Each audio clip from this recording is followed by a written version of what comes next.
ત્યારે આનંદ રાઠી શેર્સના જીગર પટેલ પણ જોડાઈ ગયા છે। જીગરજી, સ્વાગત, વેરી ગુડ મોર્નિંગ। અને બજારની ચાલ જુઓ, આપણને છેલ્લા 3-4 દિવસ ટ્રેડિંગ સેશનથી એક ઘણી પોઝિટિવ રહેતી જોવા મળી છે। ખાસ તો આજે થોડીક બિહારના એક્ઝિટ પોલનો પણ એક અસર બજાર પર આવી છે। એક તેજી સાથેનો કારોબાર અહીંયા આપણને આજના દિવસે જોવા મળી રહ્યો છે, પરંતુ કયા લેવલને ખાસ તમે હવે વોચ આઉટ કરશો? શું રણનીતિ નિફ્ટી પર રાખવાની? કારણ આજે સતત ચોથો દિવસ છે અને 4 દિવસની અંદર વાત કરીએ તો આપણે શુક્રવારે 25,300 ની આજુબાજુના લો જોયા હતા, 400ની નીચેના ઇનફેક્ટ ત્યાંથી લગભગ 450 પોઈન્ટની રેલી આપણે જોઈ લીધી છે। શું મત હવે અહીંયા બજારને લઈને? Very good morning Neeraj. Overall જે રીતે માર્કેટ પેન આઉટ થઈ રહ્યું છે, ડેફિનેટલી બાય ઓન ડિપ્સ તો દેખાઈ જ રહ્યું છે। અને ઓવરઓલ હજી પણ આપણે જે કરેક્શન આવેલું, ડબલ ટોપ જે બનેલું 26,100 થી લઈને ઓલમોસ્ટ બોટમ હતી 25,300 ની, એ એક્ઝેક્ટલી 50% રિટ્રેસમેન્ટ હતું।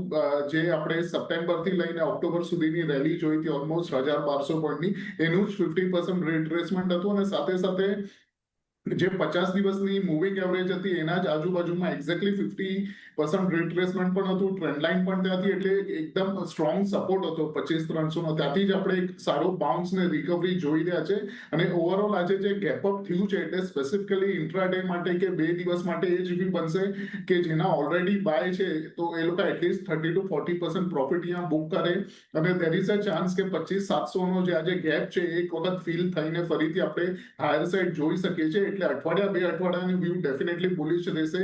અને 1 થી 2 દિવસ માટે જે ટ્રેડર્સ છે એ લોકોને પ્રોફિટ બુકિંગ કરવાની સલાહ રહેશે। ક્યાં તો તમે સ્ટોપ લોસ ટ્રેલ કરી શકો છો। આજનું જે ડે લો છે 25,780 ને 85 સુધીના અપ્રોક્સિમેટ લો છે, ત્યાંથી ટ્રેલ કરવાની સલાહ રહેશે। અને મોટી નેક્સ્ટ 2 થી 3 વીકની અંદર હું ફરીથી 26,100 26,300 ના લેવલ્સ દેખાય છે નિફ્ટીની અંદર।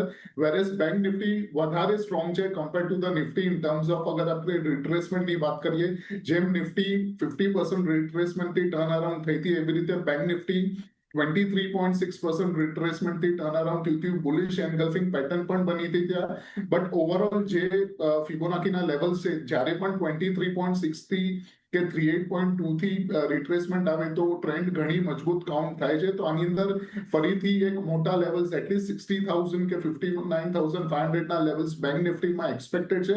એટલે અગેન શોર્ટ ટર્મ 1 થી 2 દિવસનું અગર કોઈનું વ્યૂ છે તો સ્ટોપ લોસ ટ્રેલ કરે, ક્યાં તો 30 to 40% પ્રોફિટ બુક કરવાની સલાહ રહેશે।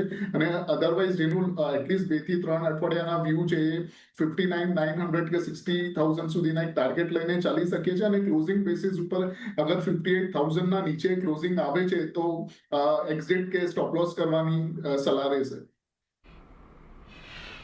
એટલે જો બેંક નિફ્ટી અહીંયાથી થોડું વધારે મજબૂત છે, 59,000 60,000 સુધીના એક લક્ષ્યાંક આવી શકે છે। એટલે અત્યારે થોડો ઘણો પ્રોફિટમાં હો તો થોડો ઘણો પ્રોફિટ બુક કરી લો, બાકી સ્ટોપ લોસને ટ્રેલ કરીને ઉપર લઈ જાઓ। 58,000 જ્યાં સુધી નથી બ્રેક થતા ત્યાં સુધી એક તેજી, અને નિફ્ટીની અંદર પણ એ જ પ્રમાણે એની સલાહ આજના દિવસના જે લો છે એનો સ્ટોપ લોસ રાખો 25,780-85ની આજુબાજુનો, અને તમારી પોઝિશન હોય તો જાળવી રાખો। થોડો ઘણો પ્રોફિટ નિફ્ટીમાં પણ જો તમને થતો હોય પ્રોફિટ તો અત્યારે બુક કરવાની સલાહ બનતી દેખાઈ રહી છે। એટલે એના પર એક નજર ચોક્કસથી આજના દિવસે રાખીશું।